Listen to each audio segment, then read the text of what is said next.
So Donald Trump is ruffling some feathers after yet again bringing up the idea of a Space Force. Trump teases Space Force idea yet again for the U.S. military.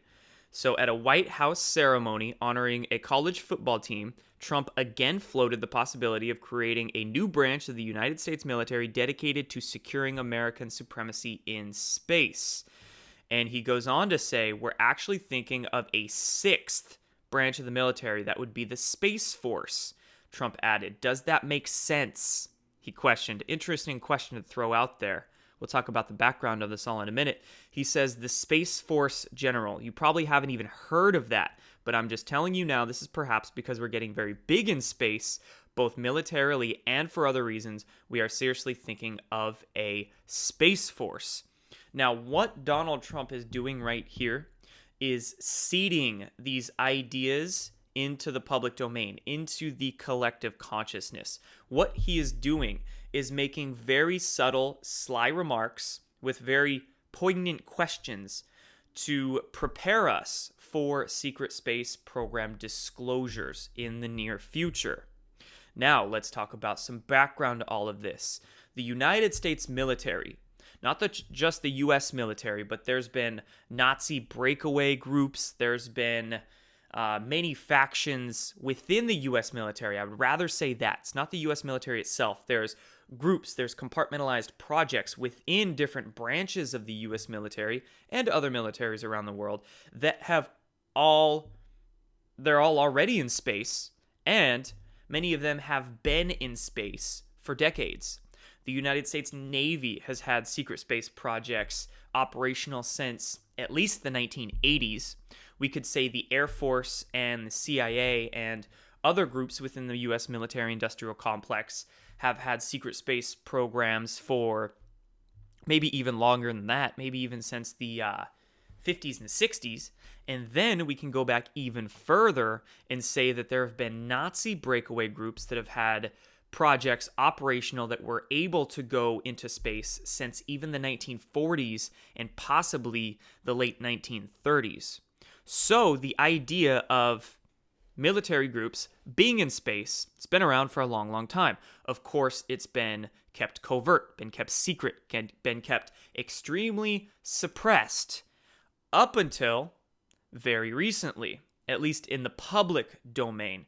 Now, let's move along into discussing what does Trump know.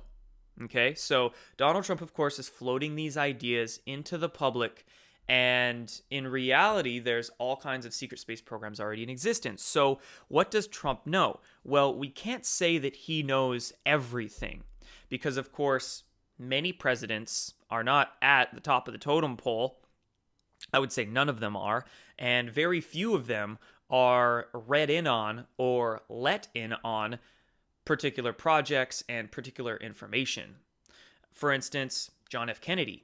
He knew about secret space programs. He was basically an understudy, if you will, or a pupil of James Forrestal, the very first Secretary of the Navy, who also knew very well of German secret space projects and was trying to implement them for the U.S. Navy.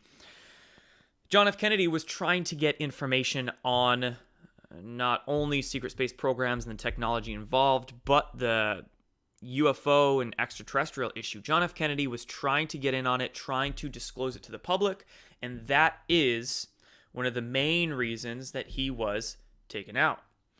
Not only Kennedy, we have Reagan.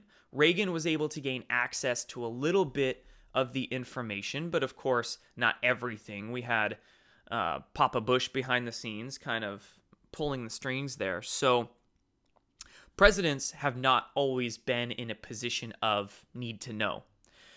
Now let's talk about Donald Trump. Well, we can't say he knows everything, but looking at his connections throughout history, of course, he has almost direct family ties to Nikola Tesla and his work. Donald Trump's uncle, John G. Trump, was the man tasked to go into Nikola Tesla's apartment, obtain his papers, and try to help decipher some of them. So Trump definitely has connections. We can be safe to say that he would hear things through the family lines and through his connections that would definitely be stuff that we're not told on the mainstream. And look at the people that Donald Trump surrounds himself with. There is a plethora of very high-ranking military officials around him. And not just general military officials, but there's a lot of Navy and Marine generals, admirals, high-ranking military officials that surround Donald Trump.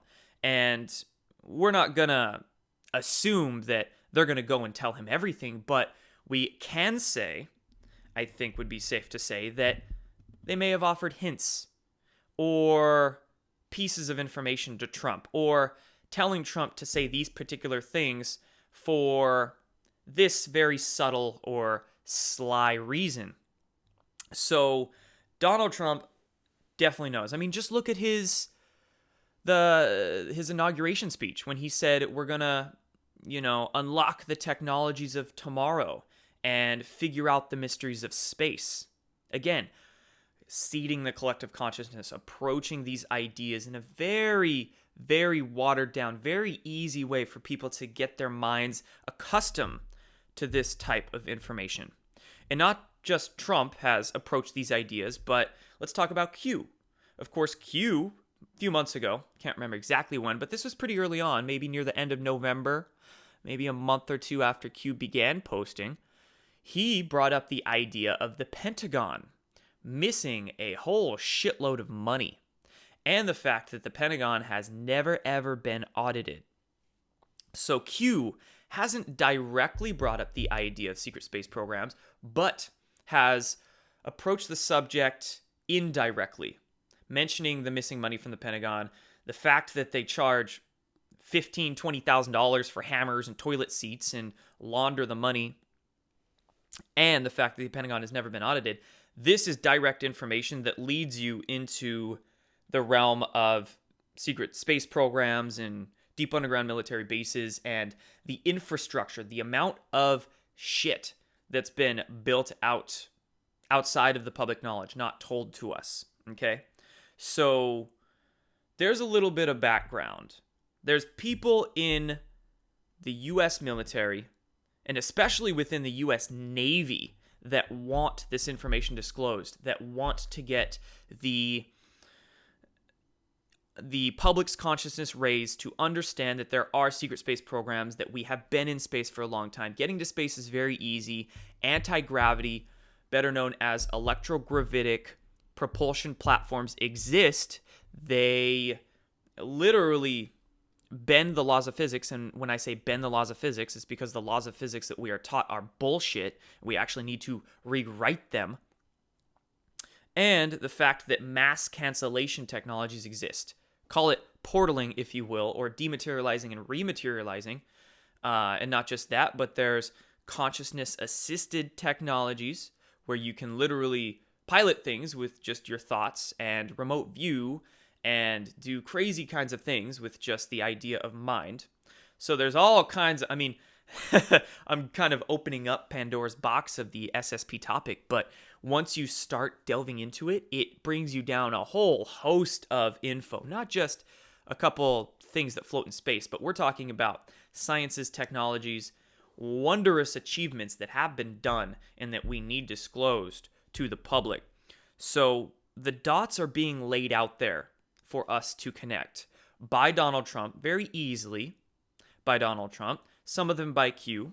Of course, Q has very particular ways that group has to go about handing us information, and there's certain subjects that the Q group is focusing on right now, but there has been hints, there has been crumbs, secret space program crumbs thrown out there, and it's up to us to put these dots together to figure out the truth for ourselves and to inform the general public, because we are the ones that are really going to prepare the collective consciousness. What Trump is doing right now are cracking.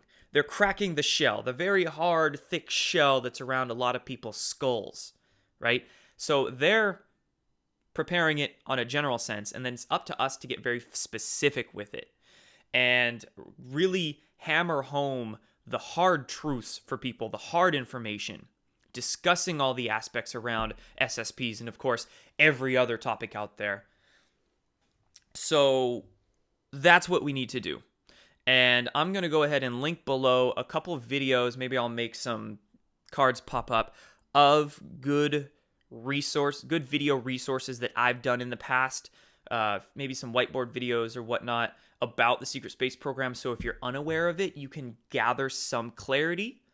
And I'll also link below a few interviews I've done with people that have actually been in black projects, in classified think tanks, in underground military bases that have witnessed these technologies, that have actually designed craft for the Navy. That'll be the interview with William Tompkins. He was a basically secret space program insider, whistleblower, if you will. He didn't necessarily like that term, but kind of what he was doing. He was bringing out a lot of covert information. He was actually tasked to debrief Navy spies during World War II that were bringing back information from the German secret space programs. So it was William Tompkins' job to debrief 29 Navy spies that were coming back from Germany with actual, like, secret space program info, how to create anti-gravity devices, what this and this and this, and some of the shit was even in, like, ET hieroglyphics and whatnot. So it was William Tompkins' job to take that, package it up, and to bring it to U.S. corporations and think tanks to decipher. This is back in World War II. And then Tompkins went on to work for Douglas Aircraft Company after World War II in a classified think tank called Advanced Design, where he was designing spacecraft for the U.S. military, for the U.S. Navy in particular. And this would go on to become the Solar Warden secret space program of the U.S. Navy. I'll link that interview down below. And of course, recently I interviewed Emery Smith, who worked in deep underground military bases for different contractors in the Air Force and whatnot. So I'll link those videos down below, link those interviews down below. Lots of information that we all have to catch up on. Not only learn, but unlearn and relearn. So, wonderful times we live in. Beautiful that these ideas are continuously getting circulated in the mainstream and people are getting more open to it, more woke to it, and more educated, conscious, and empowered with the information. That's all for this one. Talk to you soon.